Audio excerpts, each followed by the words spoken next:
하나님의 은혜와 주님의 평화가 오늘 이곳에 모인 여러분 가운데 가득하기를 예수님의 이름으로 축복합니다. 벚꽃이 한창이고요. 조팝나무의 흰 꽃도 이제 세상 가운데 환하게 피고 있는 것을 보게 됩니다. 그러나 여전히 마음 한구석에 남아있는 어둠은 쓰러질 줄 모르고 우리를 사로잡고 있는 쓰라림은 쉬 사라지지 않습니다. 우리나라는 산불로 많은 이들이 피해를 입었고요. 가까운 이웃나라인 미얀마는 지진으로 인하여 많은 사람들이 죽고 어려움을 겪고 있는데도 군부 독재의 횡포는 여전하다고 합니다. 그리고 11년이 되었지만 아직도 진실과 책임 규명을 하지 못해서 참담한 기억에서 벗어나지 못한 세월호 참사의 유족들도 있습니다. 죽이는 자들은 여전히 죽이고 훔치는 자들은 여전히 훔치고 선동과 속이는 자들은 여전히 빈정거립니다. 우리가 살아가는 세상은 우울하고 암담하죠.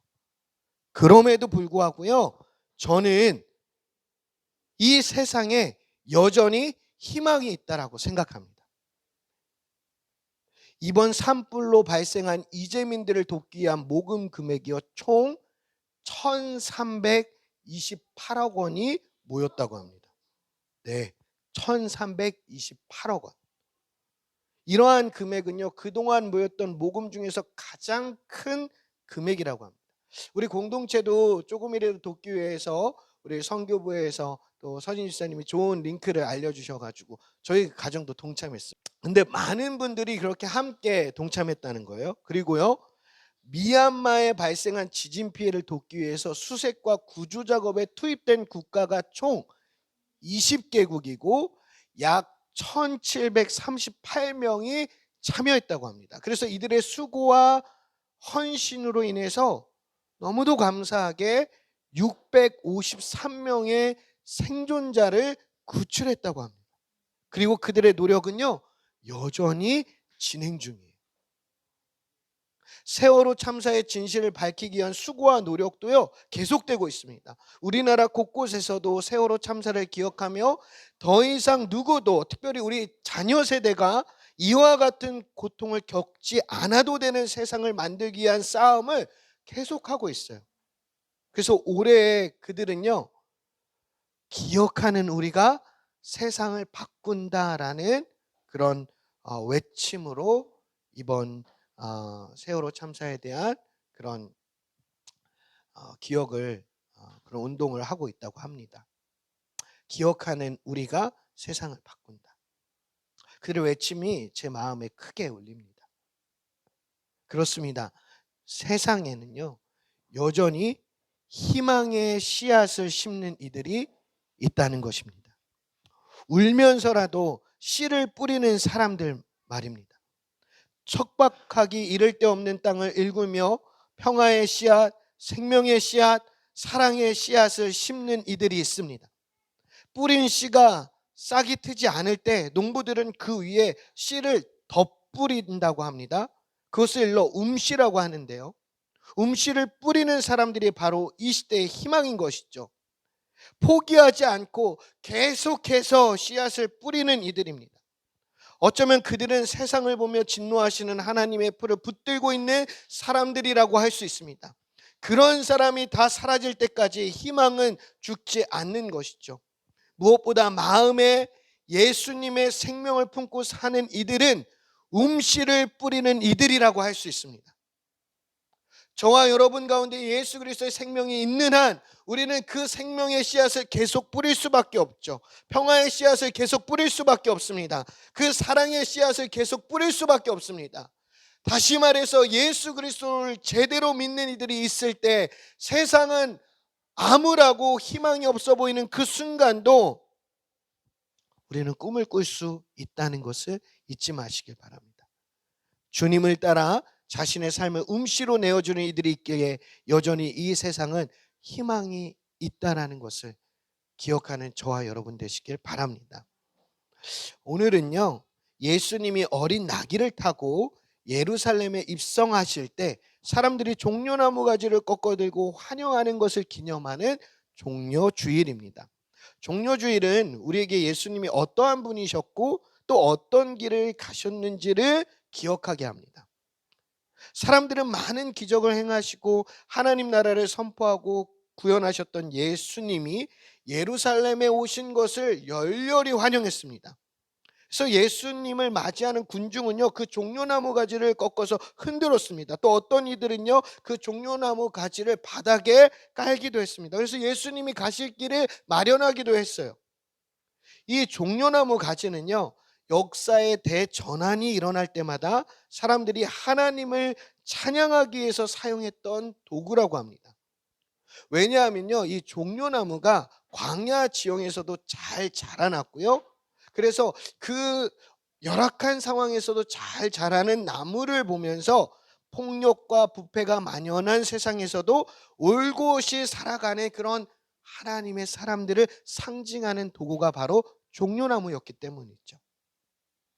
그래서 군중들은요, 종려나무 가지를 흔들면서 외쳤습니다. 우리 한번 그 외침을 따라해 볼게요. 마가복음 11장 9절에서부터 10절입니다. 같이 한번 읽어보겠습니다. 진짜 예수님이 오신 것을 환영하듯이 외쳐보는 거예요. 알겠죠? 자, 해보겠습니다. 시작. 호산나, 복되시다. 주님의 이름으로 오시는 분 복되다. 다가오는 우리 조상 다윗의 나라여, 더 높은 곳에서 호산나. 아멘. 예수님이 오셨는데 진짜 그렇게밖에 못하시는 거예요? 여러분, 여기 누구야? 요새 가장 유명한 연예인 누구 있죠? 제 연예인 잘 몰라가지고. 만약에 박보검이 왔다고 생각해봐. 너 가만히 있겠어? 안유진 오면 뭐 난리 나겠지. 네. 우리 다시 한번 정말 예수님이 오셨다는 거, 정말 내가 기다리던 그 예수님, 그래서 크게 외쳐보는 겁니다. 시작. 호산나, 복되시다. 주님의 이름으로 오시는 분 복되다. 다가오는 우리 조상 다윗의 나라여, 덧없이 높은 곳에서 호산나. 아멘. 사람들이 정말 이렇게 외쳤어요. 호산나라는 뜻은요, 구하여 주십시오, 우리를 구원해 주십시오 라는 뜻이 있습니다. 시대적 어둠과 우울을 깨트릴 분을 기다리던 이스라엘 사람들은요, 예수님께서 오셔서 새로운 세상의 희망을 시작하셨음을 기대했습니다. 예수님이야말로 다윗 왕국의 영화로움을 회복할 수 있는 분이라는 기대와 설렘으로 예수님을 환영했던 것이죠. 모두가 흥분한 그 상황에서 주님은요, 홀로 고요하셨습니다. 과도한 열정이 얼마나 쓰디쓴 결말을 맺는지 너무나 잘 아셨기 때문이죠. 그래서 예수님은요, 군중들의 환호성에 마음을 맡기지 않으셨습니다. 오히려 예수님은요, 당신을 향한 하나님의 뜻에 자신의 몸을 맡기십니다. 환호성 이면에서 스멀스멀 다가오고 있는 배신과 박해의 그림자를 홀로 깨트려 보시고 말씀의 빛을 따라 올곧게 십자가의 길을 걷기를 결정하신 것이죠. 그래서 그런 예수님의 결정의 그 순간을요, 요한복음은요 이렇게 기록하고 있어요. 요한복음은 주님이 군중들의 열광적인 외침을 듣고 나서 한 행동을 이렇게 기록하는데요, 요한복음 12장 14절입니다. 우리 같이 한번 읽어보겠습니다. 요한복음 12장 14절 시작. 예수께서 어린 나귀를 모시고 그 위에 올라타셨다. 그런 군중의 환호성 속에서 갑자기 예수님께서요, 어린 나귀에 올라타셨다는 거예요. 그리고 예수님의 이러한 행위에 대해서 요한은 어떻게 설명하냐면요, 이어서 한번 읽어보겠습니다. 요한복음 12장 15절입니다. 시온에 따라 시작. 시온에 따라 두려워하지 말아라. 보아라, 내 임금이 어린 나귀를 타고 오신다. 아멘. 예수님이 나귀를 타신 것은요, 의도와 뜻이 담겨있는 행동이었습니다. 예수님은요, 평화의 왕으로서 어린 나귀를 타고 오신다는 그 구약의 말씀을 성취하기 위해서 군중들의 환호 속에서도 고요하게 어린 나귀를 탔던 것입니다. 여러분, 누군가 여러분에게 다 박수치고 있는 상황 속에서 그래서 막 부추기 있는 상황 속에서 여러분, 그 상황 속에서 여러분 하나님의 말씀을 따라 순종하기가 쉬울까요? 쉽지 않습니다. 근데 예수님 우리에게 몸소 보여주셨어요. 막 사람들이 부추기는 상황, 왕이 되셔야 됩니다. 예수님은 다윗과 같은 왕이 되셔야 됩니다. 어서 오십시오. 그런데 예수님 혼자 조용하게 저쪽에 있는 어린 나귀를 딱 보시더니 그 위에 올라타시면서 가고 계신 거예요. 예수님의 초점은 인기가 아니었습니다. 사람들의 인정이 아니었고 하나님의 말씀이었어요. 자신의 삶을 통해서 그 말씀이 성취되기를 기대하셨다는 것이죠. 예수님께서는요, 세상의 왕들처럼 군사력 혹은 폭력으로 인해서 세상을 지배하려고 오신 것이 아닙니다. 그 스가랴의 말씀처럼, 그 말씀에 담긴 평화의 왕처럼 그 예루살렘과 이스라엘과 온 유대와 사마리아와 땅끝까지 하나님의 나라를 회복하시기 위해서 이 땅 가운데 오셨던 것이죠. 예수님은 군중들의 기대와 예수님의 지향이 어긋나 있음을 알고 계셨습니다. 사람들은 억울함과 분노를 일시에 풀어줄 수 있는 강력한 힘과 권력을 가진 왕을 기다리고 있었습니다. 하지만 주님은요, 힘으로 누군가를 제압하고 처벌하고 척결하는, 그래서 속 시원해 보이는 그 해결이 하나님이 원하시는 것이 아님을 알고 계셨습니다. 그래서 예수님은요, 어린 나귀를 타고 구약의 말씀처럼 평화의 길을 걷기를 작정하셨던 것이죠.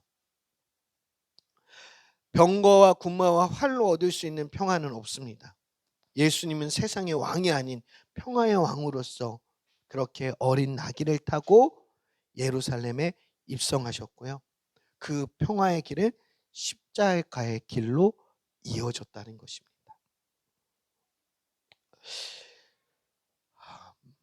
많은 사람들이 예수님을 믿고 따른다고 자부하지만 십자가의 길은 한사코 외면하려 하는 모습을 종종 보게 됩니다. 예수님과 동행하는 길은 쾌적하고 한가로운 오솔길일 때도 있지만, 산책하는 그런 아주 둘레길 같을 때도 있지만, 우리 발걸음을 지체하게 만드는 그런 위험이 도사리는 길이기도 합니다. 주님을 따르는 길은 넓은 길이 아니라 좁은 길이라는 것이죠. 좁아서 사람들이 잘 가려 하지 않는 길이라는 것입니다. 그 좁은 길은요, 고통을 겪고 있는 이들의 이웃이 되라고 우리에게 말해주고 있습니다. 주님이 가신 그 길은 참 어렵습니다.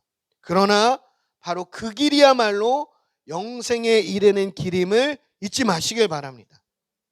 사람들은요, 영원한 생명을 구하면서도요, 예수님이 가셨던 그 좁은 길은 회피합니다. 그러니까 어거스틴의 표현대로 말하면 진리를 피하면서 진리를 찾고 있는 중이라는 것이죠. 얼마나 모순돼요. 대개 사람들은 십자가는 마다하면서 영광은 누리고 싶어 한다는 것이죠. 하지만 십자가의 순종은요, 그 십자가는요, 그 순종하는 믿음이 없이는 이룰 수 없는 은혜라는 것입니다. 디트리 보네퍼는요, 나를 따르라라는 책을 이런 말로 시작합니다. 제가 한번 적어놨는데요, 한번 같이 읽어볼까요? 값싼 은혜는, 시작. 값싼 은혜는 우리 교회의 숙적이다. 대가나 희생을 전혀 요구하지 않는 은혜를 의미한다. 네, 네, 맞아요. 이 보네퍼 영화가 이제 곧 개봉하는데, 안타깝게도 대전 쪽에서는 이게 개봉 안 하더라고요. 그래서 이 영화를 보려면 청주까지 가야 되고, 그래서 나중에 이 영화가 좀 이렇게 그렇죠. 좀 뭐 넷플릭스나 뭐 아니면 뭐 다른 데로 이렇게 보게 되면 우리 공동체가 같이 봐도 참 좋을 것 같습니다. 그러니까 이 보네포는요 이렇게 얘기를 해요. 그러니까 정말 그 말씀의 순종과 헌신이 없는 그런 신앙생활은요 교회의 적이래요. 교회를 위협한대요. 여러분들이 예수님을 믿는다고 하면 여러분의 삶 가운데 반드시 그 십자가를 따르는 모습들이 있어야 한다는 겁니다.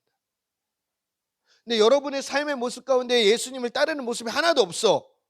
학교에서도 뭐 학원에서도 형제들하고 부모님 앞에서 또 교회 안에서 또 우리가 직장 생활할 때 우리가 자녀들 앞에서도 예수님의 모습이 나오지 않아요. 그러면 결국은 어떤 거냐면 우리 예수님 믿지 않는다는 거예요.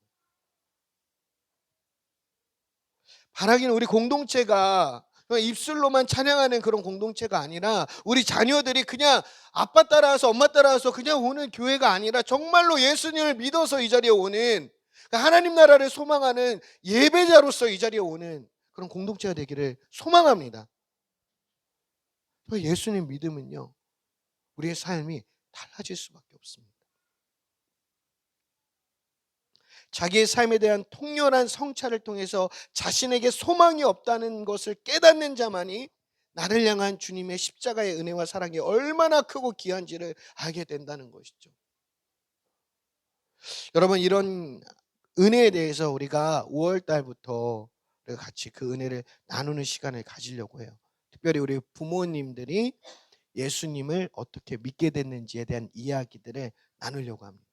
그래서 목사님 이야기를 많이 들었으니까 우리 부모 세대에 한 분 한 분이 어떻게 예수님을 믿었는지, 그래서 그 예수님을 믿고 따는 나의 삶이 어떻게 변했는지 같이 이야기를 나누려고 해요. 그래서 그 전해지는 그 예수님, 그 하나님이 여러분의 하나님이 되고 여러분이 그 하나님을 만나게 되는 그런 은혜의 시간이 되기를 기대해 보도록 하겠습니다. 많은 이들이 예수님의 십자가를 경배하며 주님이 우리의 죄를 다 대속하셨다고 고백하지만 정작 십자가의 길은 생각하지 않는다는 것이죠. 여러분 기억하세요. 대속이라는 말은요 죄만 사라진 것이 아니라 소속과 신분도 바뀌었다는 것을 의미합니다. 다시 말씀드릴게요. 대속이라는 말은요 죄만 사라진 것이 아니라 소속과 신분도 바뀌었다는 것을 의미하죠. 예수님이 우리의 죄를 대속하여 주신 순간 우리의 소속과 신분은 예수님께 속하게 되었다라는 말입니다. 이제 우리의 삶은 이전과 달라진 삶입니다. 주님이 걸어가신 십자가의 길을 걷는 이들이 된 것이죠.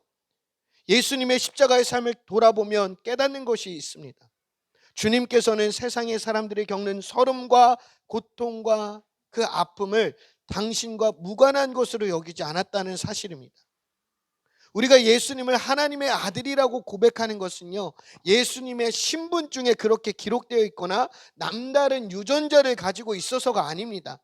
주님을 만나는 모든 사람들이 예수님을 만남을 통해서 예수님의 그 말과 그 눈빛, 그 안아주시는 그런 품, 그리고 그 말씀, 그런 모든 것을 통해서 이분은 하나님의 아들이시구나라는 것을 깨달았기 때문입니다.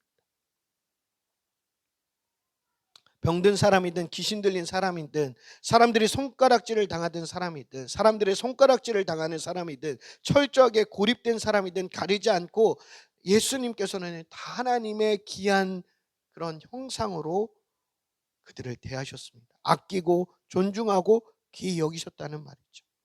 예수님의 그러한 사랑을 경험한 사람들은요 주님을 통해서 하나님의 품을 경험하게 되죠. 그들을 얽매고 있던 죄가 사라지고 하나님의 백성으로 새 삶을 누리는 은혜와 기쁨을 누리게 되었습니다.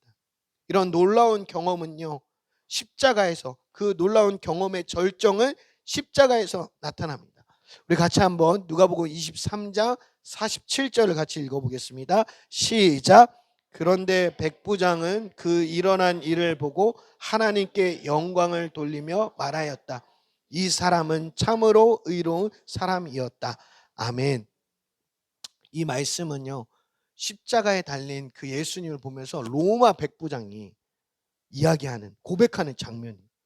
그러니까 십자가에서 예수님이 어떻게 말하고 행동하시고 사람들을 바라봤기에 그 예수님을 못 박아 죽이려고 했던 로마 백부장 병장이 그 예수님을 보면서 저분이 진짜 예수님이셨네, 진짜 하나님의 아들이셨네 라고 말하게 됐다니까요. 바라기는 저와 여러분의 삶의 모습들이 예수님을 드러내는 거울이 되기를 축복합니다. 그래서 여러분을 보면서 사람들이 맞아, 혜인이는 정말로 의로운 사람이야, 하나님의 사람 같아, 우리 용진 성도님은 정말 하나님의 사람 같아, 정말 예수님의 사랑 같아, 이런 이야기들이 들려줘야 한다는 것이죠. 로마 백부장은요, 그 십자가에 달리신 예수님을 보면서 참으로 의로운 사람이라고 예수님을 표현했습니다. 그 표현은 하나님의 아들이라는 고백이죠. 십자가의 사랑과 그 은혜를 경험한 이들만이 예수님을 하나님의 아들로 진정으로 고백하게 되는 것입니다. 타인의 연약함과 고통, 심지어 죄로 인한 죽음까지도 철저히 자기 것으로 받아 안으신 예수님을 우리는 주님으로 고백합니다. 우리가 예수님을 주님으로 고백한다는 것은요, 죄 없으신 주님이 나의 죄와 허물을 대속하기 위해서 고통을 받으셨다는 것을 인정하는 것이죠. 자기 죄와 부족함에 대한 예민한 자각과 진정으로 회개하는 이들만이 십자가의 은혜에 감사하고 그 은혜를 힘입어 자신의 삶의 방식을 십자가로 정하게 된다는 것입니다. 여러분, 이 자리에 있는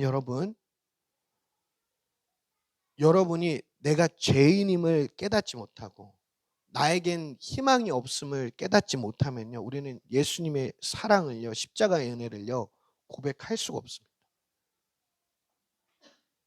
근데 여러분, 아무리 노력해도 여러분 스스로 바뀌지 않는 모습들이 있어요. 엄마 말씀, 아빠 말씀 계속 듣는데도 고쳐지지 않는 게 있어요. 그럼 나도 이렇게 생각해, 희한하다, 분명히 들었는데 왜 나도 안 되지? 그게 우리의 연약함이에요. 그런 연약한 우리를 위해서 예수님께서 십자가에 죽으셨다는 겁니다. 우리의 죄와 우리의 연약함을 대신하기 위해서. 그래서 우리를 그 죄와 연약함 가운데 머무는 것이 아니라 하나님의 백성으로서 새로운 삶을 살아가기 위해서 십자가에 죽으셨다는 거예요. 그 은혜와 사랑은요, 나는 희망이 없다, 나는 정말로 예수님 아니면 희망이 없다라고 깨닫는 이들에게만 주어지는 은혜라는 거예요. 바라기는 우리 자녀 세대가 정말로 예수님을 깨닫게 되기를 축복합니다. 정말 여러분들이 예수님을 만나야 정말 여러분의 삶이 새로워질 수 있어요. 그래서 아빠, 엄마, 그리고 목사님이 얘기하는 그 하나님의 나라가 정말 먼 곳의 이야기가 아니라 오늘 나에게 주시는 그 하나님의 선물이구나라는 것을 깨달을 수 있습니다. 그런 기쁨을 누리는 우리 다음 세대, 자녀 세대 되기를 축복합니다.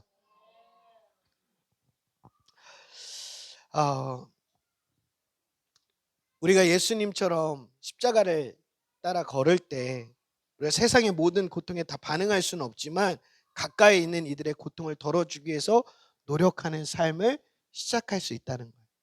삶의 방향이 바뀐다는 거예요.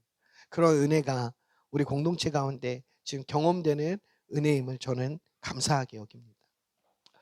오늘 본문에 보게 되면 베드로는요, 주님께서 몸소 고난을 당하신 것은 우리가 자기의 발자취를 따르게 하시려고 본을 남겨놓으신 것이다 라고 말합니다.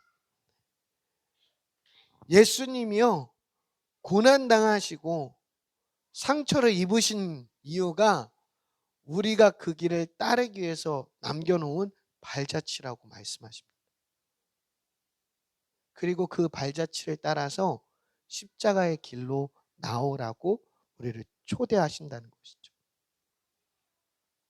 예수님은 저와 여러분을 십자가의 길로 부르십니다. 그 길이야말로 생명의 길이고 평화의 길이기 때문입니다. 주님이 앞서 걸어가신 그 길에 새로움을요, 베드로는 이렇게 유혹합니다. 베드로전서 2장 23절 같이 한번 읽어봅니다. 예수님이 걸어가셨던 그 새로움의 삶의 방식이 어떠한 모습인지를 베드로 이렇게 설명했어요. 같이 읽어봅니다. 시작. 모욕을 당하셨으나 모욕을 갚지 않으시고 고난을 당하셨으나 위협하지 않으시고 정의롭게 심판하시는 이에게 다 맡기셨습니다. 아멘. 그런데 어떻습니까? 예수님은 이런 길을 우리에게 초대하셨는데 우리 어떻게 생각해요? 우리 어떻게 살아가요? 우리는 모욕을 당하면요 반드시 되돌려 주고 싶어 합니다.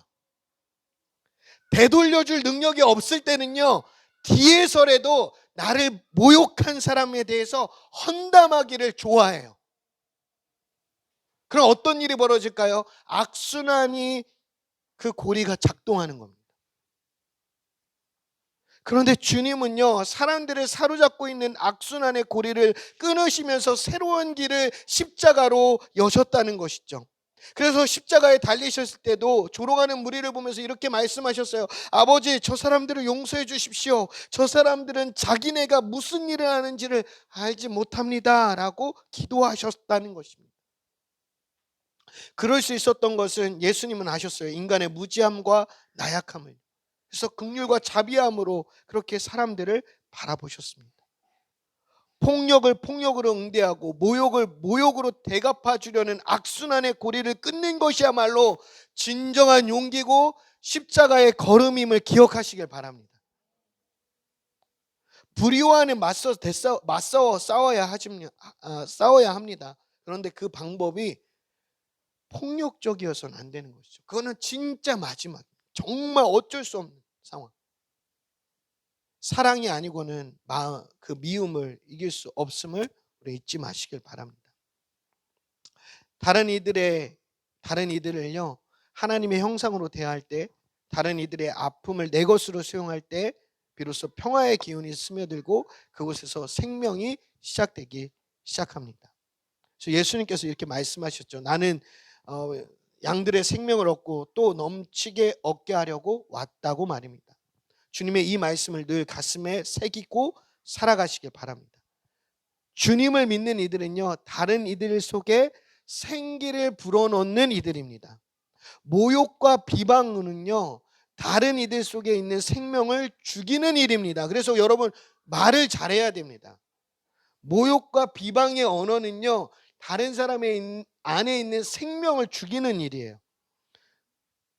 분열을 일으키기보다는 연결을 만드는 이들이야말로 하나님의 백성이라고 할 수 있습니다.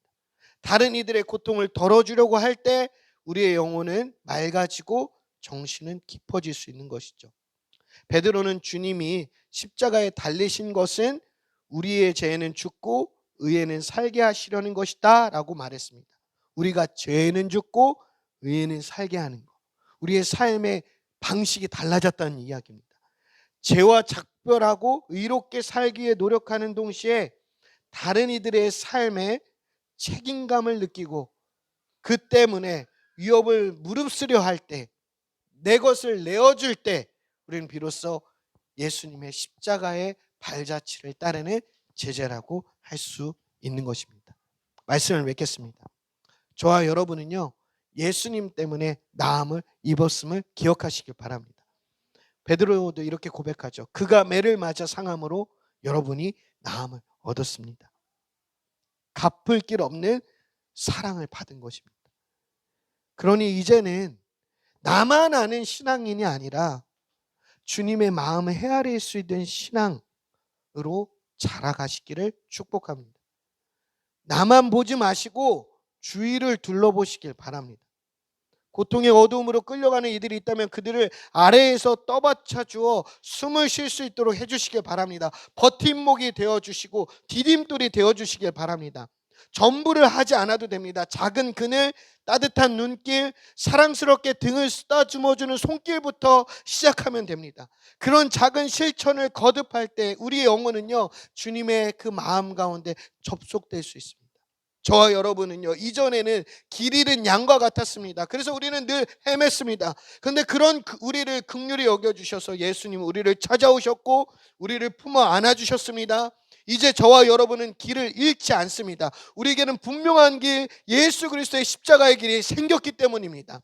예수님이 우리의 목자 되시고 우리의 삶의 주인이 되어 주십니다. 저와 여러분은요 예수님께로 돌아온 이들입니다. 그러니 날마다 예수님의 음성을 따라 주님이 걸어가신 십자가의 길을 걸어보시기를 소망합니다.